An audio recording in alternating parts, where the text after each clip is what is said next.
the partners of Solarian Games. Oh, I'm Jason. And I'm Peter. And this week we have a guest. Chet Minton is joining us. Ron Meischker. Yeah, Chet Minton artist. Not Matt. You just messed me up. Ron Meischker was going to join us, but he's not feeling well tonight. So he had to take a knee. But Ron, I hope you feel better soon. Yep. If you're listening, hello, and I hope you feel better. Yeah, man. So this week's stories, we have some Solarian updates. Got a couple of things that we want to address Solarian-wise prior to our news. But after that, we're talking about Marvel omni-blizzing. That's an interesting word. Star Wars newspaper strips. There's a new D&D actual play. This is awesome. It stars the Kansas City Chiefs. And the last story is board games with a hint of pro wrestling. So we've got football players and pro wrestlers playing D&D, which is awesome. But then we're going to wrap the show up and we're going to talk about Chet and Ron's new Kickstarter that's out that looks really good. Very cool new module. Let's start with some of the Christmas gifts that we got. Oh, we got some Christmas gifts. Eagle-eyed viewers will notice that my drink is clear tonight. Here, wait, let me get this. Yeah, let me there you go. Watford, are you in this? There you go. I'm gonna let. There's Watford. There's Watford, his favorite chair. All right, so I got something I've been wanting for so long. I got for Christmas a bottle of James Gin. Okay. You guys know James May from Top Gear? Oh yeah. Yep. Yes. So he is now running a gin company, and it's no celebrity silliness. It's really amazing stuff. This is Asian parsnip, and I'm just having it neat with the ice because it is so good. You don't want to mix this with anything. It is just wonderful. And then I'm going to also show off. For some reason, my friend Zoe decided this was going to be a pickle themed Christmas. He got me pickle jelly beans. He got me the yodeling pickle. Look at this, everybody. The yodeling pickle. Here it goes. Yodeling pickle. It goes on and on. I'm going to set that aside. And amongst a bunch of other things, I swear the pickle will stop eventually if you can still hear it. Go away, pickle. I don't know what this is. It says it's a stress reliever. It's dough. It's a pickle. It's dildo. Oh, so those are some of my gifts that I got. I've had a good Christmas. That's awesome. I mean, technically it still is. It's not the Epiphany yet, so the tree's still up until January 6th. But those were the gifts. Had a great one. How about you all? Well, let's see. Hold on. Chet, have anything you want to show off that you got? Maybe. So I don't do Christmas gifts usually. My wife and I used to, we were, house poor. We bought the house, so it was just, we'll get something for the house when we need it, that type of thing. I used to ask for gift certificates to like Lowe's or something like that, store them up. So gift certificates. Yeah. So usually I just get gift certificates. Usually gifts are for the young kids in the family. So my nephew Grayson was spoiled rotten this year. With lots of different Lego things. I did get a gift from my brother's family. It's the actual Shire house. It's a Lego set that you put together. So it's Bilbo's house in the hill. So yeah, I haven't opened it yet, but a lot of pieces for that. So yeah. Yeah, my big gift to myself this year was obviously the van that I'm using to go to all the different cons. So that's my Christmas present to myself for the next 10 years or so. Everybody has to go to cons and look for, once you get your van with your artwork on it, everybody's got to come and, what you need to do is have some kind of like van spotting. If somebody spots you out in public, like send them a sticker or something. Yeah, exactly. Yeah, they can like put you on Instagram, and then you send them like a sticker or something. Dude, I should actually do art of the van as a sticker, and then perfect. Yeah. You know what I'm going to do? I'm just going to sit outside your house every day and just like snap, snap, snap, so I can get a ton of stickers. Well, you're already sitting outside my house all the time. You got to stop that. You're not supposed to notice that. I blacked out the windows. Yeah. Be a good promotional thing you could do is once you get the artwork on this, because I know you're working on getting artwork on the side. Whenever that happens, you should, when you go to cons and stuff, you should have all the guests take their picture with you with the van behind them. That's a great idea. And then that way you can promote you and they can get like cool con pictures. Yeah, that's a great idea. I was also thinking of doing in the van. You can get people to come in and have some. Yeah, I was thinking of free dice. At the cons, the cardboard box sign that says free dice inside. Yeah. Oh God. Great way to kidnap gamers, right? Well, I definitely get the keto comments from friends, like because it's the typical white van right now. So I have owned a couple of. Well, I've owned a lot of vans. Come to think of it, I've owned 2 of them that were conversion vans. And I just sometimes have the most inappropriate sense of humor because I had a big sticker on the back of one of mine that says, "Don't laugh, your daughter's inside." Oh my God. Jesus Christ. Yeah, that was fun the one time I got pulled over by a cop with that one. But it's like if I really did, you think I'd have a friggin' my sense of humor really needs boundaries sometimes. So check this out. I got one of the things I got. You're going to like this, Jason. They're 2 boxes, and it's hard to tell what they are, right? Right. But what they are, you plug one of these into your laptop, right? And then you take the other one over to a TV and you plug into it, and it's a wireless HDMI transmitter. Ooh. So when we do the Golden Fez this year, we won't have to run that long ass cord. We'll be able to just hook into the TV from wherever we're sitting. Yeah. Sweet. My wife got me this. It's a spinny die thing. So you've got half the dice on one side and half the dice on the other. So you can spin it, stop it, and go, oh, I got a 7. I thought that'd be great for like top secret, That's play. Amazing. And then my big gift, the great thing I got, the one thing I'm like really, really, really excited about. This is for conventions. I'm going to have to pull this back, but it's like a tool chest thing.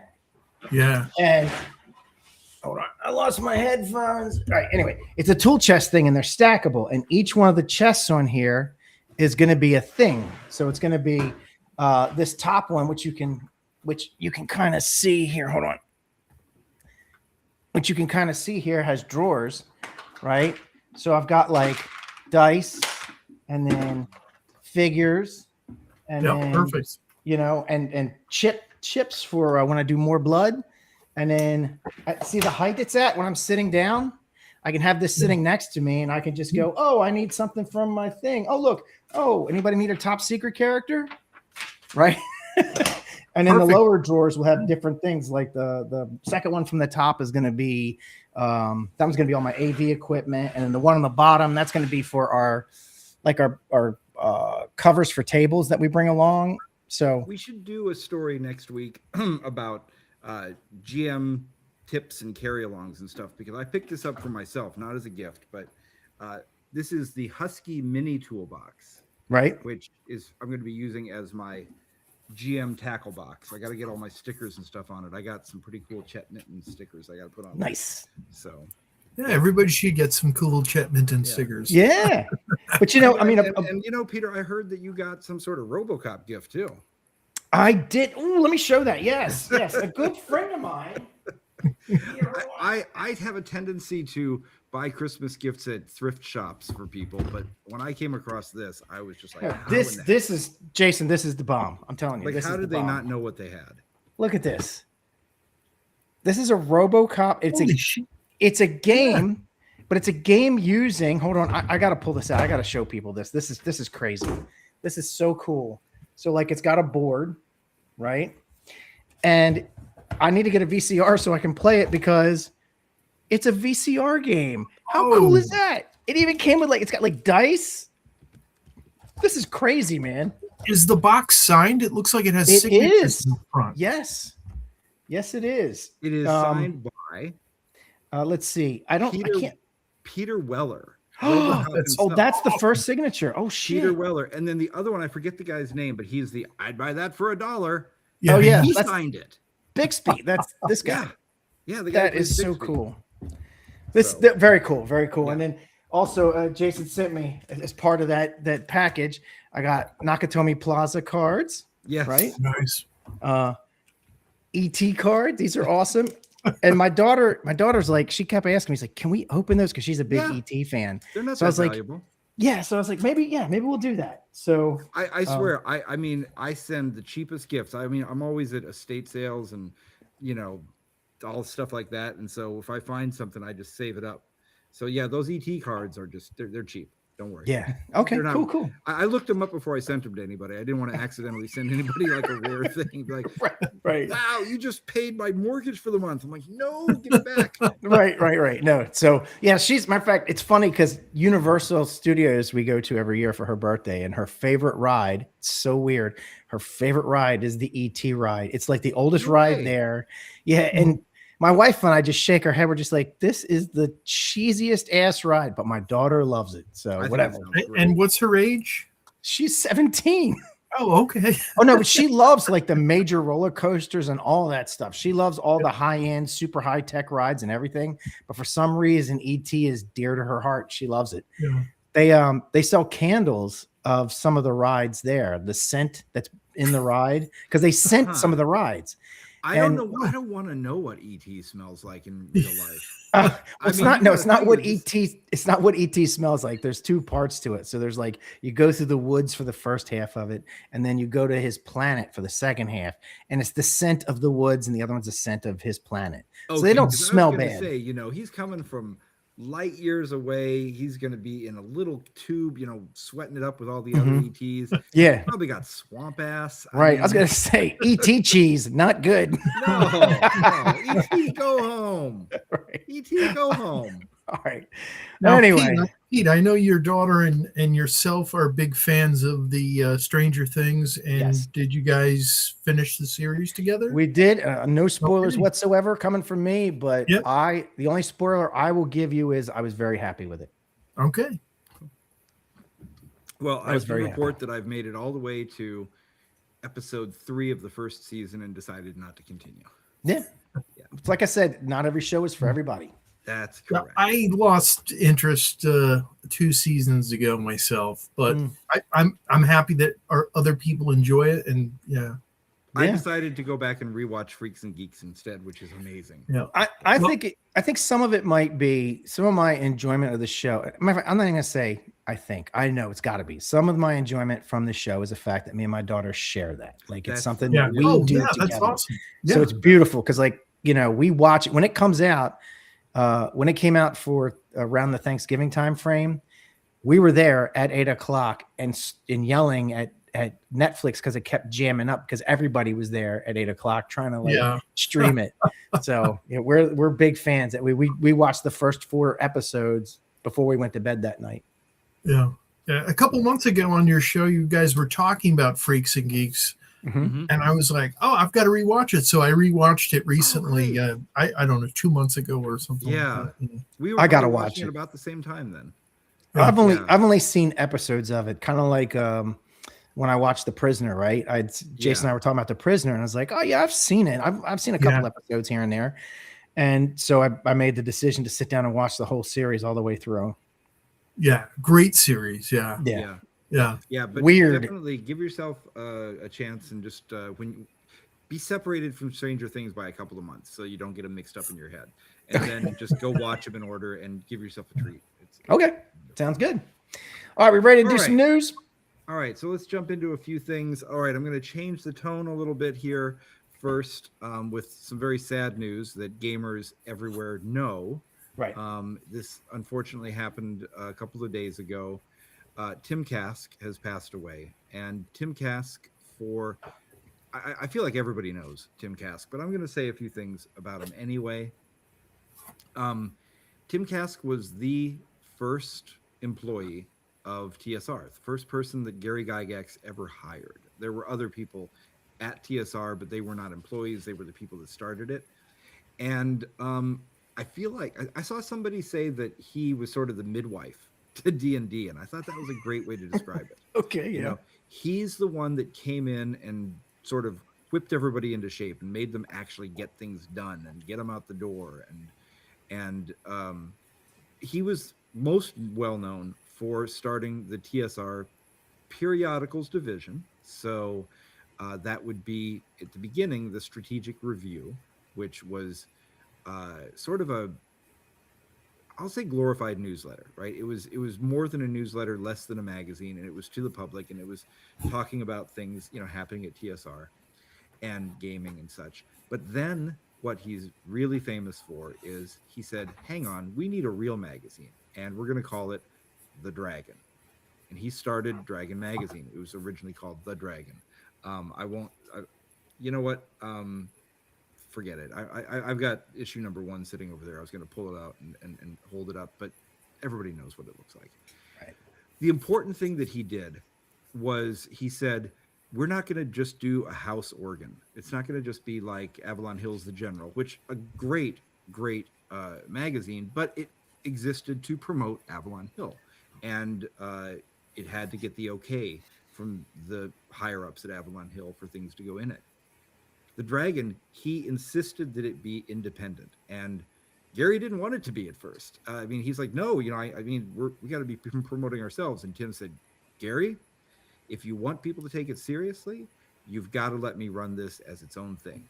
And anybody who's known Tim knows that he can be persuasive. And, yeah, that's one way pushy, to put it. even pushy. And it was such a good decision because it made Dragon and Dragon Magazine what it was. It made it this thing that became an industry icon. And if it wasn't for, Dragon Magazine's why I love gaming. Yeah, the games were great. Obviously, I love D&D, but I think for a lot of us, Dragon Magazine, that's the thing that showed up in your mailbox every month and had amazing artists on the cover and things that you just couldn't, rules that you couldn't get anywhere else, things you couldn't get anywhere else. Even the ads were worth having. I think, Chet, we were talking online about which was our favorite Dragon Magazine covers. Yeah. And the one thing everybody could agree on is that nobody could agree because there's too many good ones. The artists that he gave a start to, just that alone, right? And Tim, I've heard from others from back in the day that he was sort of known as the enforcer around TSR. And that's pretty believable. There's a story in one of the histories about when Dave Arneson was coming to the shareholder meetings. It was small. It was like 10 people. And he had held on to a couple of shares so that he could come in and try to, have his arguments. And Tim would pull the chair up right behind Dave and just sit there and just fold his arms and just stare at him, stare daggers the whole time, just to, let him know, I'm right here, Dave. I'm right here. Right behind you, Dave. But I'm starting to paint him as cranky, and that's such a that's something on the surface, right? That he's irascible and that he's cantankerous. But the thing is, he was so funny. Anytime he was like that, he would have me cracking up all the time. So I should mention, here's the thing that Tim means to us personally. But I promise not to go on too long with all of this because we have a whole show to do. But we wouldn't be sitting here right now if it wasn't for Tim, because when I started Gygax magazine, so I had this idea. I wanted to do a magazine that was going to be a tribute to the Dragon, and we're going to call it Gygax because that would be a name that would make sense. We had Luke and Ernie involved and everything else, but we had to have Tim. We had to have the guy who started the Dragon. And he didn't know me from Adam. And he had a couple of people saying, nice things or whatever, but he was so generous. He just came on. He came on as my mentor. And officially we called him contributing editor on Gygax magazine, but he made sure that we did things right and we knew how to do it. And he opened doors for us. And he taught me very clearly, never make a yellow cover. That was the one thing I always remember. He's like, okay, yellow doesn't sell. It doesn't sell. It's our worst ones. Yellow doesn't sell. Oh, all right. But yeah, and he was hilarious. He was funny. He was loving. He volunteered in his local community all the time. A huge family that loved him and that he loved. I could do a whole show about how wonderful Tim was and how much it hurts that he's gone. And it's very fresh for us. And so I just wanted to say those things about Tim. And if I don't know if you guys wanted to as well, I know I'm dominating the conversation here, I- but I would say I only really knew Tim. I only really knew Tim through like going to Total Con. That's where I would meet him, and I saw him at Gary Con, of course, but I knew him from Total Con. And you know, we got along pretty well. I mean, the only time we didn't get along, there was one time where Mike, you know, my buddy Mike Kafis rubbed him the wrong way. And Tim came up to me and he's like, you tell your friend if he does that shit again, I'm gonna take him out by the knees. Right. I'm just like, like, all right, Tim, whatever, you know. But I don't know. It was a whole thing. I won't explain it. I'm not gonna say Tim was wrong.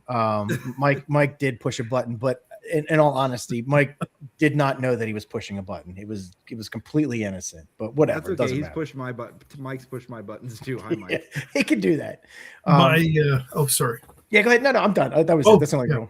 I mean, the only other thing I was going to say was I do have to credit Tim as being part of the best. Oh God, now I can't think of the name of it. What's the game you played? The Cards Against Humanity. Yeah, the game I played with him and Frank and me and a couple other people was the best game of Cards Against Humanity I've ever played. It was a lot of fun. We laughed. We laughed our asses off. That's awesome. So go ahead, Chet. Yeah, I think my first encounter with Tim was Gary Con, I think 4 years ago. I was going down the hall and I was looking for somebody's room to meet them before a game, and it was pretty late. It was a pickup game that we're going to go to. So it was like, I don't know, it was like 11 o'clock at night or something. And I'm walking down and this door flies open. There's Tim standing in a white shirt and in his underwear. And he starts screaming, "Shut the F up, blah, blah, blah, keep the noise down," and then slam the door. And I was like, okay. And I was like, somebody, well, actually I said to him, it wasn't me. And he's like, yeah, whatever. And he slammed the door.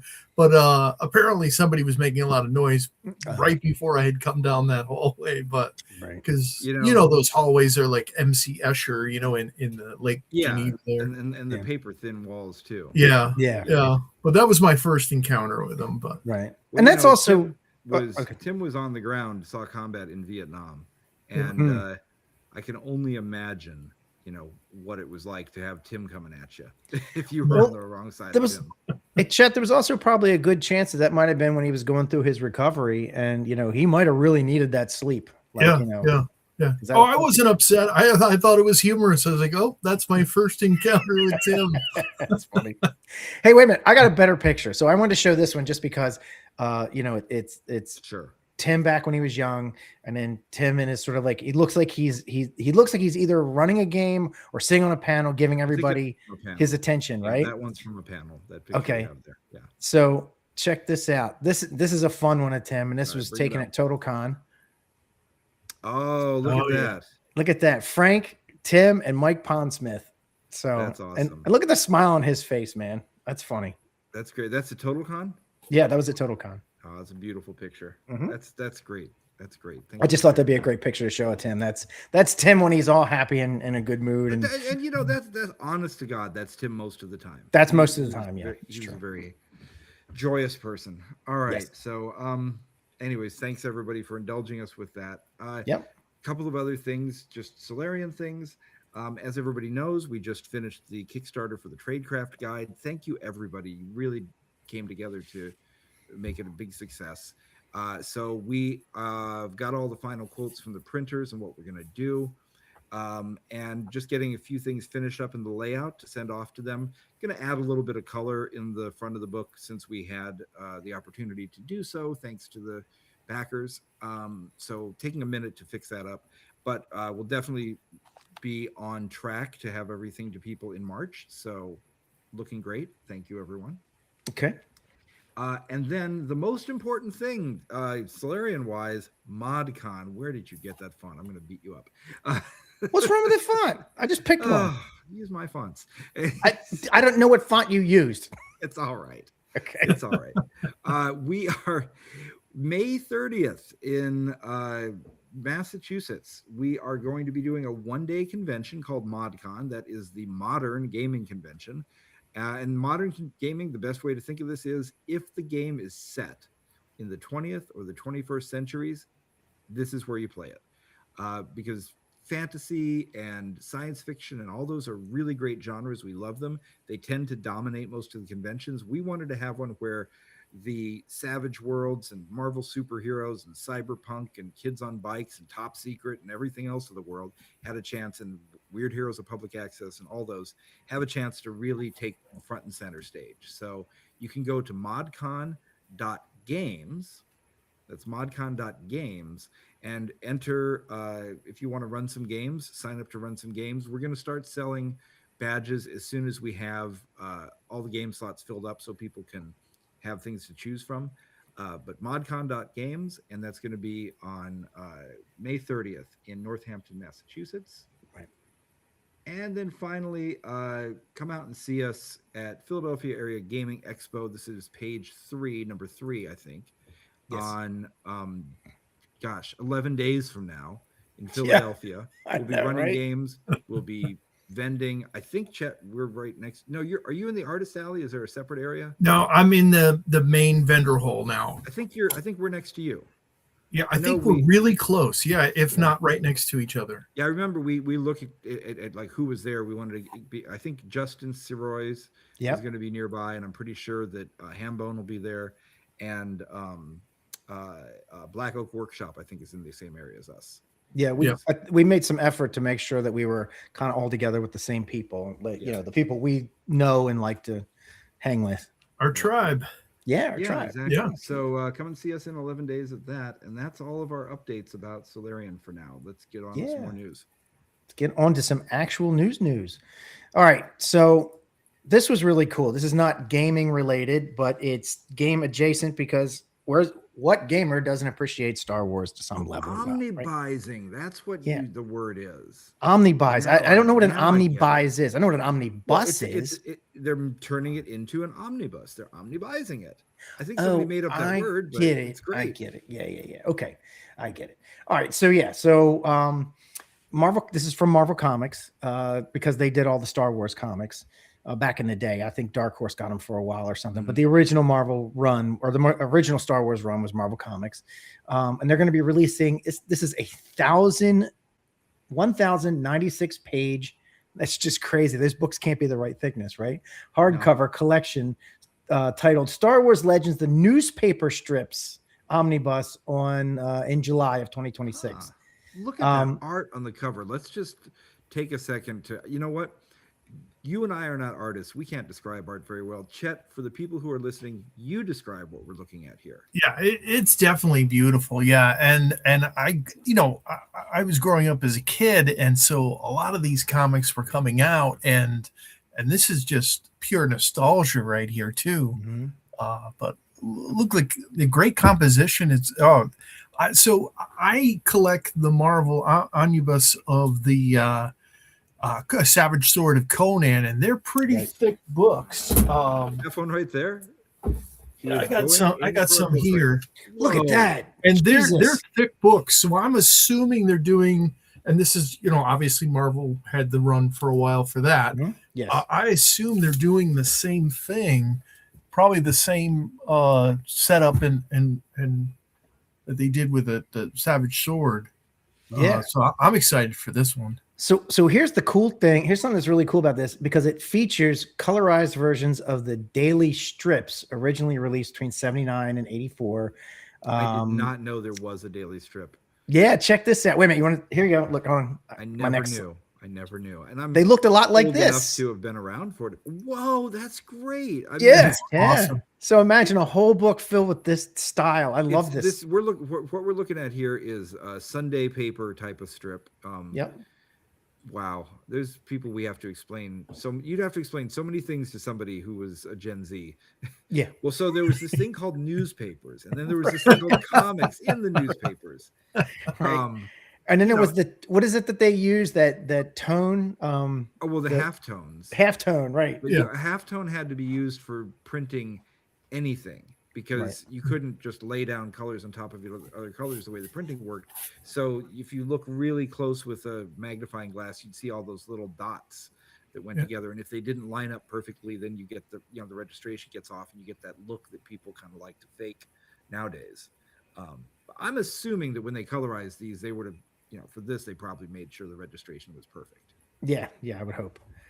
But it's primarily set between A New Hope and The Empire Strikes Back. It includes Star Wars number 1 to 20. I don't know what this means. Han Solo at Star's End 1 to 3, and The Early Adventures 1 to 9, and various other vintage newspaper strips.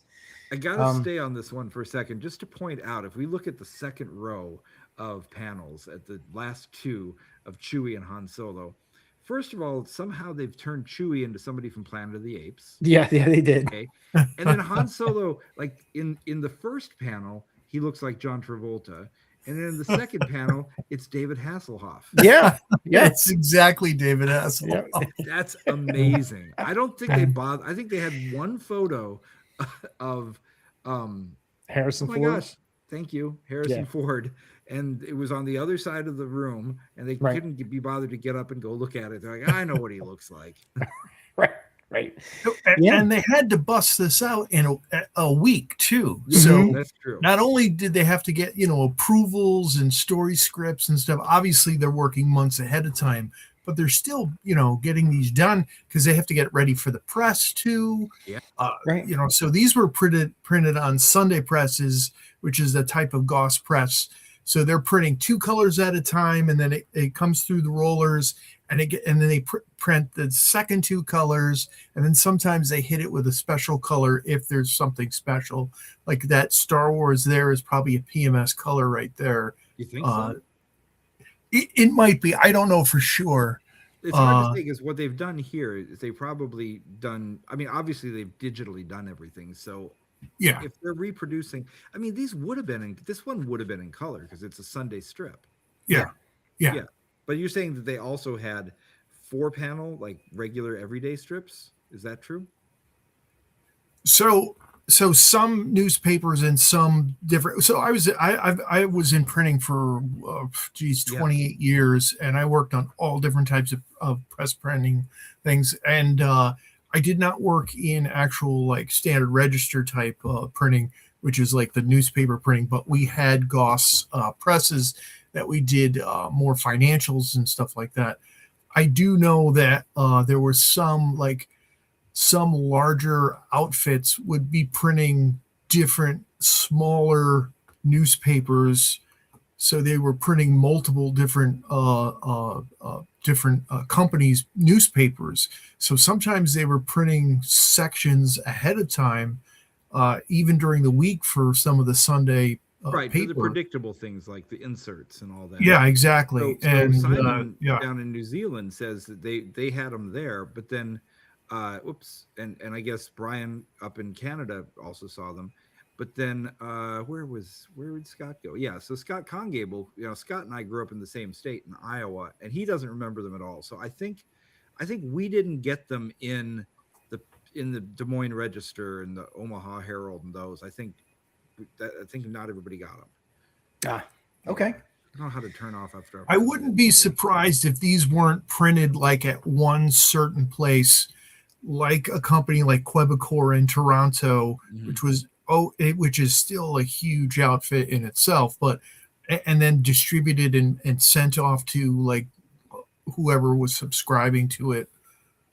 So it might even been on its own 1 4-page section of the tabloid. Oh crap! Look at that. So so we've got some info here from Nick Seidler. So it did run. There was a daily black and white plus the Sunday strip. So there's going to be a lot to see in these books. I don't expect great writing and great stories. It's a newspaper comic, but I think this would be really fun to read. Yeah, it's definitely going to be fun. Yeah, I have to admit, I'll probably try to talk my local public library into getting them. So they have $125. Yeah, it's $125 for it, and there are 2 different covers. One will be available as a standard edition, and then there's a direct market exclusive. So. Oh, okay. Oh, so those 2 covers that we saw were actually. It's not 2 books; it's alternate covers. Yeah, it's 2 alternate. They're same book, alternate covers. Oh, okay. This is probably the first one, because that's what they did with the Savage Sword of Conan, and they just released. Every quarter they released one, and I think we're up to 12 now. Yeah. Yeah, and Benavides says he remembers Spider-Man in the newspaper. Oh yeah, I remember Spider-Man. I Spider-Man on the Sunday remember paper. Spider-Man, or as we called him, Spider-Man. Spider-Man. Morty Spider-Man. Right. Down the block from us. Right. All right, Jason, let's go to the next story. All right, what do we got here? Oh yeah, okay. I got to pull up on my side. Got to get my notes up here. So, there is this is such a good image. There's a new D&D actual play, Dungeons and Defense, and that's not defense. That's defense, and this is with the Kansas City Chiefs. And there's going to be 6 Kansas City Chiefs defensive players. Oh, they did. Okay, it was a one. They already did it. Yeah, there was a one shot. They're not going to do it every week. I mean, fair enough. Now I know they do the they've football, got man. lots of time on their hands because they're not too busy, being in any playoffs or Super Bowls or anything. Right. Oh, geez. I'm a Kansas City Chiefs fan, so But anyway, so we have got in this the DM is going to be Anna Margaret, not Anne Margaret, because it's not the 1960s, unfortunately. But Anna Margaret is going to be the GM, or was the GM. And the players were defensive tackle Mike Pennell as Lord Osiris, the elf bard. Defensive tackle Chris Jones as Bogart, the Dragonborn Paladin. I hope they chose their own names. I love that. Bogart.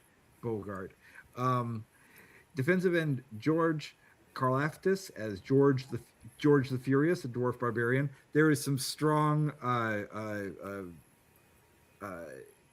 oh my gosh, what's the show? Freaks and Geeks energy right there, that he's just George. Because if you remember in Freaks and Geeks, when he came in, he's like, I'm going to be Carlos the Dwarf. So he's George the Furious. That's great. A dwarf barbarian. Defensive tackle Derek Nadi as Daigon the Halfling Ranger. Defensive end Mike Dana as Marvelous the Elf Monk. That's a good name, Marvelous. I'm going to steal that one sometime. And defensive end Ashton Galat, I'm sorry about the name there, as Sobek the Tiefling Rogue. So we've got a bard, a paladin, a barbarian, a ranger, a monk, and a rogue. So I hope that paladin's got a lot of healing. Yeah, no clerics. Yeah.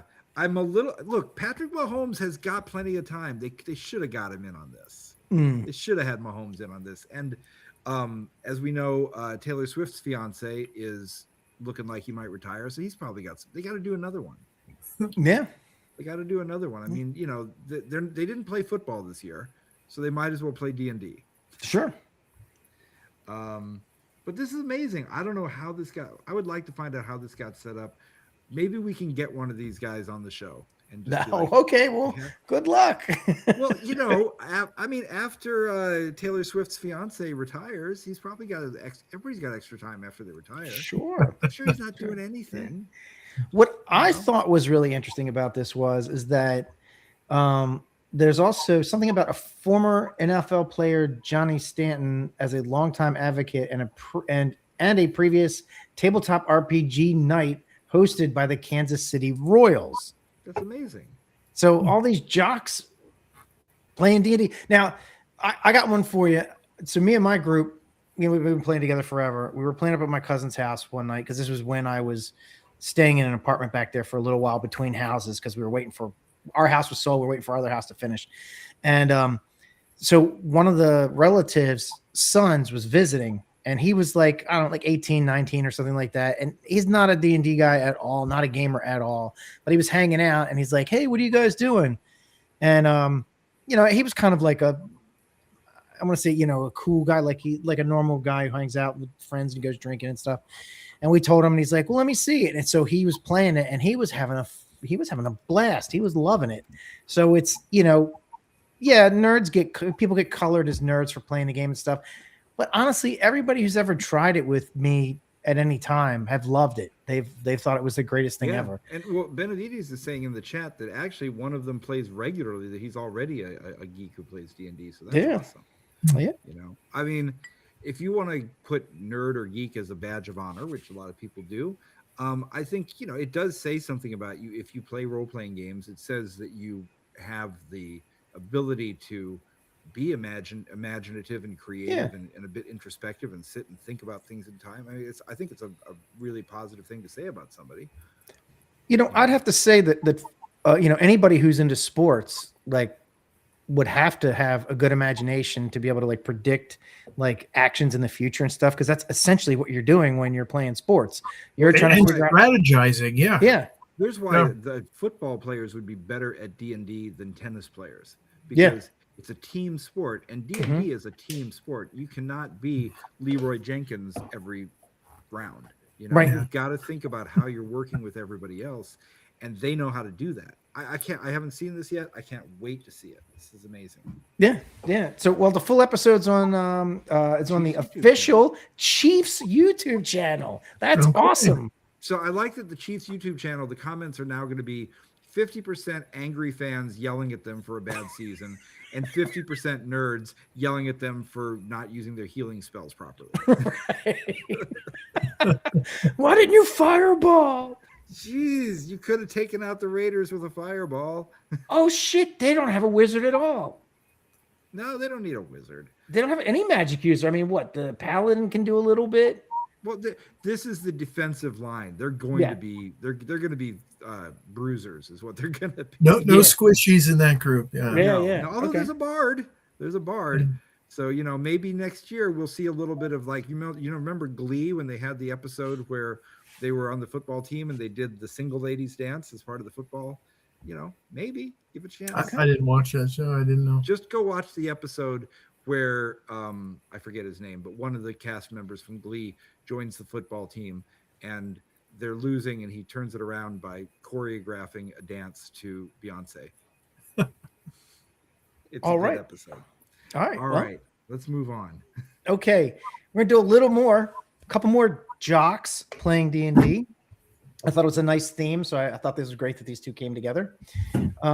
This 4 friends, Jeff and Dory Parker and Dan and Lisa Weimer, opened a place called Victory Roll Cafe in Indiana to fulfill a lifelong dream. The owners grew up as board game fans in the local area, but felt there was never a dedicated space for the hobby.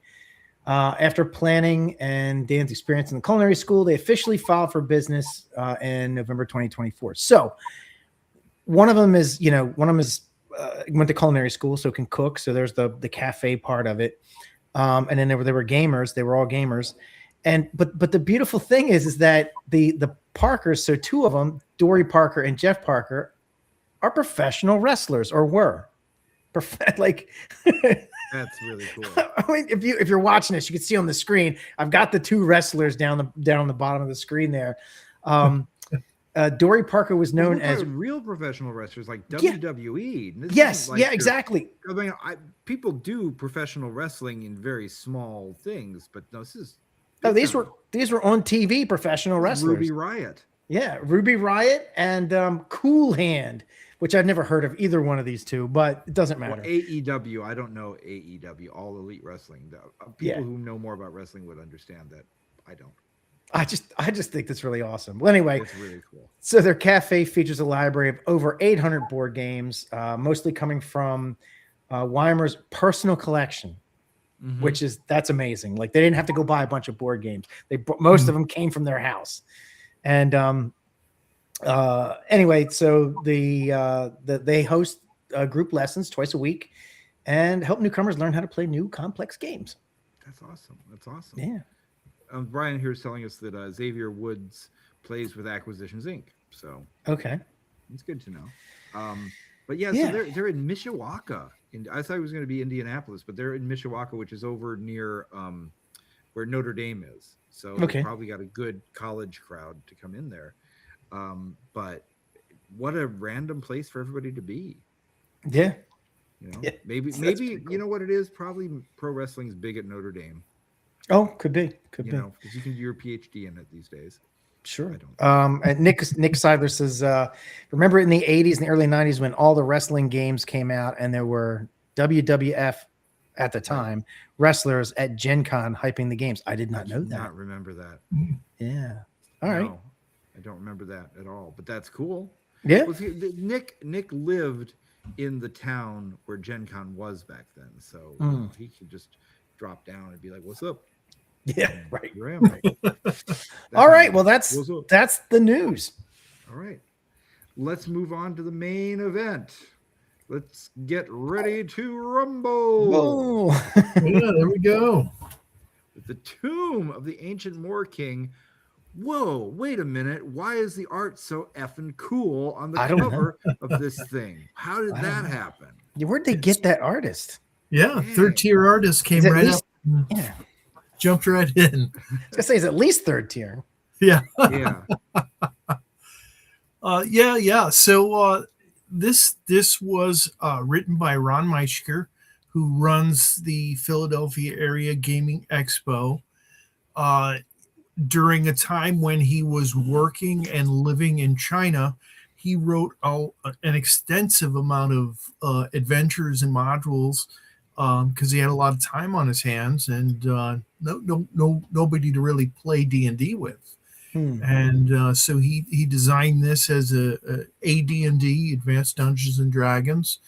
And so this is based on one of his ideas that he wrote out. He had been play testing it at different cons for a few years, and he made it this year's official game, OSR style game for Philadelphia. And then he thought, why don't we make this, we can add to it and make it a Kickstarter because they did a limited run for Page of 100 limited copies. So there's a lot of people who were asking later on who either weren't able to get a copy in time or just found out about it later on. So we ran this Kickstarter, which is running right now. And it will end at the end of Page. It was obviously set up that way to end during Page so we can promote right at the end and push it over the top at the show itself. Right. Ron had tapped me to do some artwork for it, and it ended up doing all the artwork for it. We did have someone do the blue map for us, and that came out really cool. And so then I did a battle map, which is now going to be dungeon tiles. I did an isometric map for it. That's one of the tier goals. I did all the illustrations inside. We have that illustrated area book, which is very old TSR style, where all the different dungeon encounters are illustrated. It's so good because if you don't have one of those things, you can't really hold up the module and show it to your players because it's got everything in it. Having that illustrated book lets you pass it around and people. Yeah, exactly. And I think the Barrier Peaks was the first one that did that. Was it? Might have been. Yeah.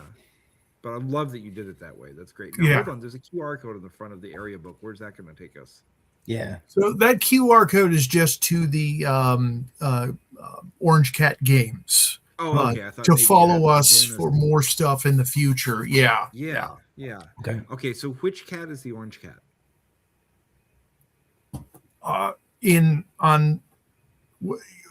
So it's orange cat. So the story. Maybe there was a specific orange cat. Okay. So Ron Meischker has two orange cats. Mm-hmm. And somehow he misunderstood a story when we were talking, or he saw something.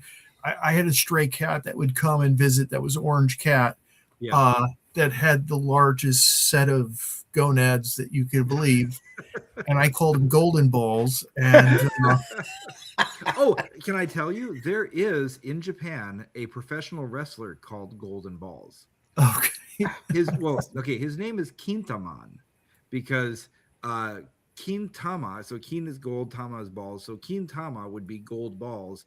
Kintaman is gold ball man. Okay. So if you look him up, Kintaman, Kintaman, there's a and it means the same thing that you just said.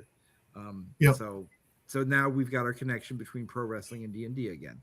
Nice. Yes. Yeah. Excellent. Good. A full round circle there. Yeah. So it came up in one of my Facebook memories, one of the pictures I had taken of Golden Balls, and I think he thought that was my current cat, one of my current cats that I had, and he said, "Hey, let's call the the cooperative that we have." At first, it wasn't even a company; it was just we were going to have a logo for what we did together, kind of thing. Right. And he says, "Let's do Orange Cat Games or something like that." And I said, "Yeah, that sounds great." So I drew up the Necromouser, and so you can see in the top right corner there. So he became our logo, and then a few weeks later, Ron's like, "Hey, what is the name of your orange cat?" And I was like, I don't have an orange cat, Ron." That's awesome. Yeah. So it's funny. So, but yeah, I guess I told my wife our next cat has to be an orange cat, or I'm going to lose some credit. Right. Some nerd cred there, but. That's great. That's great. And then, so all right. So the Tomb of the Ancient Moor King is. Tell us a little bit more about the actual adventure. Like, okay. Without spoilers, like who's the Moor King? What's happening here? Okay, so you're going into a tomb that's over 1,000 years old. It is, yes, Ali Kazam right there. People who know me know I love otters. So anyway, so this group of adventurers who are which are going to be fully illustrated pre-gens, also made into minis for the Kickstarter, go into the tomb and have to navigate through not only traps and environmental dangers, but then there is the undead, and have to work their way to the end. And without giving off too much information, of course, if they make it to the end, they find the Moor King, and there's a potential of leading to another adventure later on. Great. Yes. So P2. Yes. Oh, we have an input here from Nick Seidler. He says, in Japan, they celebrate the testicles of raccoons, tanuki, as a sign of prosperity and good fortune. And I can attest that is true. And another fun thing, if you're ever playing Mario and he gets his little raccoon outfit on, actually the tanuki, the raccoons, they actually fly with their testicles. They bounce up and down on them in like the myths. They bounce up and down on them so they can fly. So they didn't do that in Mario, but that's why Mario's raccoon suit can fly, because the tanuki actually have magical testicles that help them fly. Excellent. Yeah. So just a little bit more family fun there for everybody. Yeah, and who knew this show was going to revolve around testicles, wrestling, and Dungeons and Dragons? Hey, we renamed the show. It's all a natural fit. Now, hang on. There's some minis here on the screen too. Yeah. Yes. Yeah. So the pre-gens were made into minis. We had them professionally painted too, because you can look up in the top right. Yeah.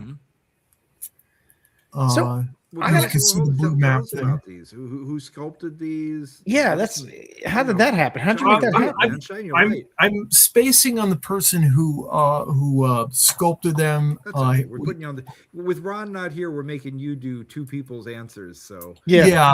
This is where you're supposed to lie. You're supposed to make something up. So we had a indigenous Siberian artist work on. Yes, this. yeah. Flown in from Kursk.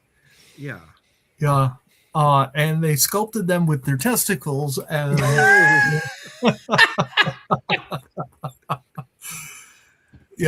so we had Stephen Ryder professionally paint them for us. Stephen does a lot of mini painting for different companies, and he was gracious enough to do the whole set for us. I actually didn't know that Ron had contacted him to do it, and he just contacted me one day and started showing me the minis fully painted, and I was like, how did you get a hold of these? So wait, but when people back this, they're not going to get painted. They get the unpainted minis, right, but this is an example to show you what you could do, or you can hold those up and be like, I am not this good. Right. So are you having these? How are you having these? Are they being produced like in China or something like that? No. Actually, Ron is printing them out himself. Oh, so they're 3D printed Yeah, miniatures. he has a group of people that are going to help him, and they're going to be professionally printing it out on the high quality resin. Yeah, yeah. Right. Because that's what I mean, the reason why I'm asking, it's Yeah. very poignant. Jason and I were just talking about this either yesterday or today or yesterday. So when we do More Blood, right, we're very heavily considering having a level that will get you minis for the game. And if we do that, I'm probably just going to print them out myself here. Yeah. Because I have a fairly huge, not huge, but a fairly good size resin plate, and I can print, I don't think like 10 or 15 minis at a time.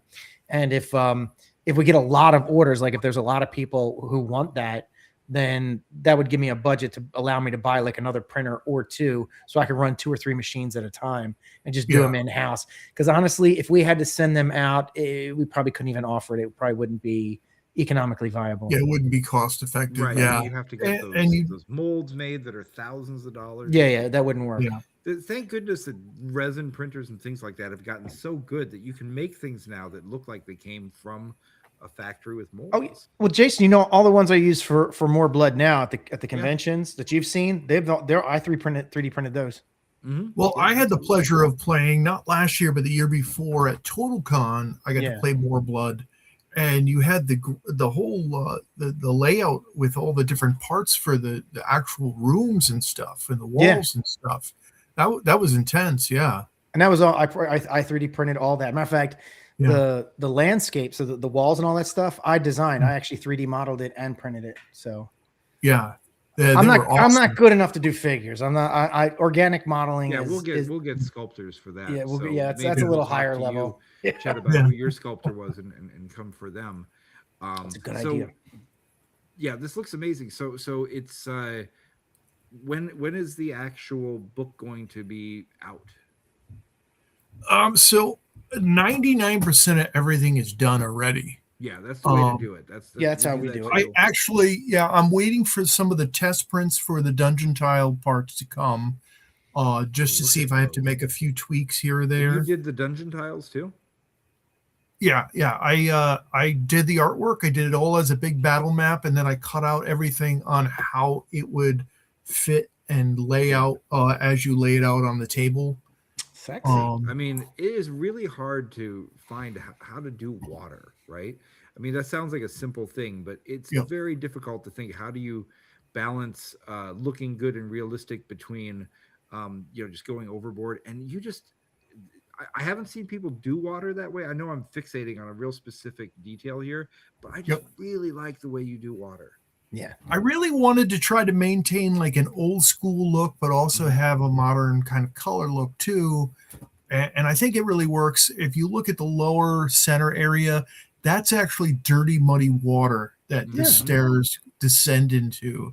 Yeah. And I spent a few hours on that, and I could have done a quick, easy job with it, but I was having so much fun. And I have to tell you, working on maps versus like other illustrations, maps are a blast. They're so fun. And when it all comes together as like the dungeon tiles, I was really excited, and I had to give myself a pat on the back, Yeah, I'm gonna give you a slap on the back too, because here's the thing about maps. I'm so picky about them, is that for years now, publishers have been making this fundamental mistake, which is they think that to be a good map, it has to be hyper realistic and hyper detailed. That's the opposite of what a map should be. A map is supposed to be something that highlights the things that you focus on, leaves out the things you shouldn't, so that you can actually understand what's going on. Most of the times, if you buy the kind of maps that you get from like Pathfinder, for example, it's very hard to see what the heck's going on in there. It's just overdone. Black and white worked great because it forced people to be minimal. But when you have the ability to have color, how do you decide how to be abstract enough to be useful and detailed enough to be fun? And I just feel like you're getting the balance exactly right here.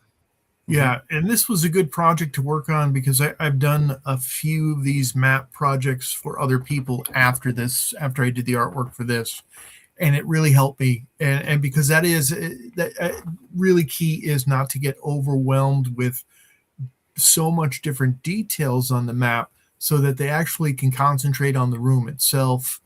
And then obviously, if you have like a cracked dais or whatever, you want to emphasize that, or a set of stairs somewhere. Yeah. But then you don't have to put in every crack and bone and thing like that. But yeah. It's a lot like cartooning in that sense. When you see somebody do a cartoon and they draw a brick wall, you don't draw every brick. No. Yeah. You don't draw every tooth in a person's head. Right. Or like when you have a character has chainmail that you draw, right? You don't draw every link. You draw a few links here and there, and people get it. Their mind fills in the rest. But if you drew every link, it would be so complex that it would drive people nuts trying to look at it. Well, that's funny you said that, because I just did a piece of artwork for Rising Phoenix, a convention in Massachusetts, and they were like, "Hey, we want to take the figures that you're drawing on the module cover, and we're going to blow them up to full size actual figures on banners so people can take selfies with them." So I had to draw all the chainmail links and all the little details, and it was hard to balance it out, because when you shrink it down and put it on the module, it can get sometimes with so much detail it gets lost and it actually becomes blurry and stuff. So that was something I was just playing with. It would be really fun to do a show sometime soon to get you and Jog Brogson on together. Yeah. And to turn it into like a workshop. Let the two of you kind of just talk about mapping together and just sit back while you guys geek out. Yeah, one of my favorite things to do now are isometric maps. Oh, they're so good. Yeah, and I don't have a lot of time to do it, so when I get to do it, I really enjoy it. Okay, so you know what? We're gonna add. Jason Bradley Thompson's gonna have to come on too. You know him? Okay. I probably know his work. He did all those isometric maps for. I think Wizards actually published a bunch of them. Of all of the classic modules, he did all the isometrics of those. So I'm sorry to interrupt you on that, but I just realized this is what we have to have for a show. So we're going to get you, Jason Bradley Thompson, and Jog Brogson, and we're going to just sit back and shut up and let you guys just nerd out about maps. Right. We'll be the everyman, so that as you guys are talking, we'll be like, wait, nobody knows what that means. Hold on. Oh, I thought by being the everyman, I could just eat a pretzel and not do anything. Yeah, I'll try to get the one that I'm working on now on the side for a future module I want to do. It has a huge dwarven face where lava is coming out of its mouth, and it's coming down, and there's a spiral staircase that's going around it. So the lava is coming down in a, sort of like a waterfall. Oh, and I want to color that one in. I'm excited to get that one going. We'll definitely do that one. Unfortunately, the other person would be great to have would be Dyson Logos, but we already talked to Dyson about this, and Dyson doesn't like to go on podcasts. Prefers to stay mysterious. He doesn't like his voice and face to be out. It keeps him mysterious. I'm like, that's I respect that. You were talking about the original isometrics that they did for Wizards. The Ravenloft one I actually bought for my friend Steve Wallet and had it framed. So I that was his Christmas, or no, it was his birthday gift. Actual original one? Wow. No. The prints that they were selling. I don't have that kind of money. No, but it was his birthday, and I don't normally do that with my friends. Like me and my friends don't exchange presents for the most part. We wish each other happy birthday and Merry Christmas and all that kind of stuff. But every once in a while, you just see something that fits somebody so perfectly, you just buy it for them, because it's just like, you know what? You should have this. I need you to have this. And he is the biggest Ravenloft fan I've ever met. Like I've never met anyone who loves Ravenloft more than Steve. So when I saw that thing, I was just like, what's only like $25 and what's a frame like 15 or whatever. I just went ahead and bought it for him. And he was really surprised because, like I said, we don't give gifts. And he's just like, oh, that's awesome. Thanks, man. So it was really good. We should normalize randomly sending gifts to your friends. Not like expensive, fancy ones, but exactly what you just said. You see something cool, wrap it in some old newspaper and send it to a friend. Just do it. Yeah. So Pete, somebody's going to be getting my pickle. It's on the Come launch. see me at Page. I have a picture, a Ravenloft picture. So you know how Strahd is on the balcony Yeah. in the Ravenloft module.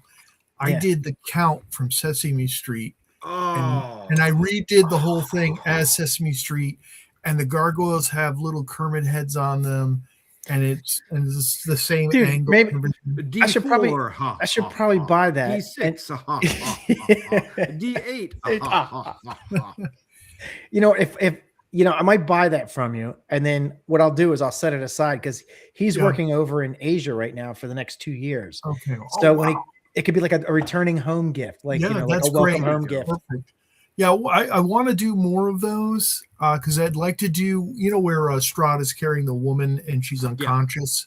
I want to do. It's like it's like that old that famous Mexican painting. Yeah, I want to do it where it's the Count is carrying Miss Piggy. Miss and Piggy, do- of course. Yeah, Oh, yes. yeah.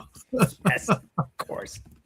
It's I've got to find it's I don't know if I guess I can't show it, but there's this Mexican, this really famous painting. You'll see it if you go into like any Mexican restaurant in California, where there's the Aztec legend of, I can't pronounce their names, Itzcatl and Popocatépetl, something like that.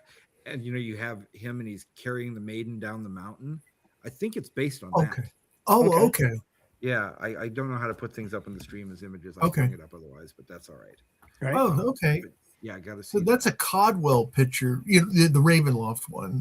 Yes, Clyde Caldwell. Yeah, absolutely. He's man. It'd be interesting to find out if that, you know what? I've still got his email because he did some work for us. He did one of our covers for Gygax magazine. Yeah. So I will send him a message. I will ask him, just because I have to know things like that. Yeah, Chet, Jason and I have talked. We would love to hire you to do some art for us. We just got to find the right project. I'd love to do some artwork with you guys. Yeah, because we love your style. It just none of the stuff that we're doing currently fits your style. Like our stuff doesn't fit. Just like you were saying with the show with Stranger Things. It's like not every piece of art is right for every project, and but that's different. I actually don't like Stranger Things. Well, but with art, you may like something, but it might not be right for your product. It might not. Yeah, it's more right like at that time, at that moment. Yeah. Like I have your artwork framed up on walls here at my house, but I'm like, when do we have a product that like fits that look? Right. Yeah. No, that's the difference. Like I actually collect and like your art. I don't like.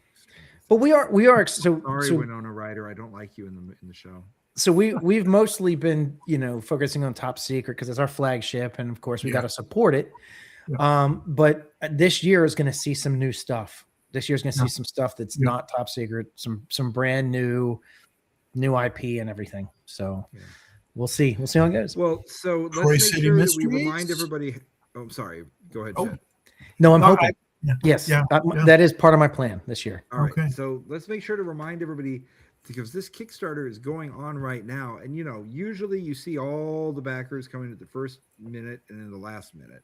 Let's get some backers in there in the middle of this thing. How do people find this? Chet, help us out here. Sorry, let me grab the link. I give you money. I think we can. Well, it will be hard to tell people a full link on here. So we go to Kickstarter and search for. Can they just search for the Tomb of the Moor King? Search for Tomb of the Ancient Moor King. Ancient Moor King. Yep. It's. Yep. And it's MOHR, right? It's MOOR. Oh, MOOR. Sorry. Like a landscape moor. Yeah. Right. Like Othello. And it's outperformed what we thought we were going to do. We thought, hey, this is our first Kickstarter as a game company and working together. Right now? How many backers you got? It was like it's almost 230, I think. Last I looked. I'm trying not to. Is a really good number of backers. Really good number. I'm trying not to look at it all the time because I fell into that trap. Because I've run Kickstarters for other things, such as my coloring books and stuff. Right. And I don't want to be the going back every day and looking. No, kind of thing. You don't want to look at it every day. That'll just drive you nuts. But you guys are doing great. It's at So it's 12,364. 242 backers now. So 242. we picked up a couple backers tonight. Nice. Sweet. Yeah, and I'm we're sure that's down to us. Yeah, of course. I know. I think it is. Yeah. Yeah, I'll take my kickback. Well, we're in, talking about next- it. So All right. Oh, and yep, we have in here already. We have a backer in the stream. Thank you, Mr. Blafface 61385. that's Devin. Thank you, Devin. Hey, Devin. All right. Thank you very much. All right, so I think that about wraps us up for this week. We will ask you please to like us on YouTube, to subscribe to us on YouTube. If you are listening on Apple Podcasts, please leave us a review. It really helps. Thank you so much, Chet, for being our guest tonight. And please go and check out the Tomb of the Ancient Moor King on Kickstarter. Anybody who is a Patreon backer for us, we are going to be in the Discord in about 10 minutes. So we'll see you over there. Maybe Chet will join us too. Who knows? Sure, sounds good. All right. And that was Neil Devlin. Sorry, I had that dyslexic thing go off. Oh, hi, Neil. Okay. Yeah. All right, folks. Thanks, and we'll see you next week.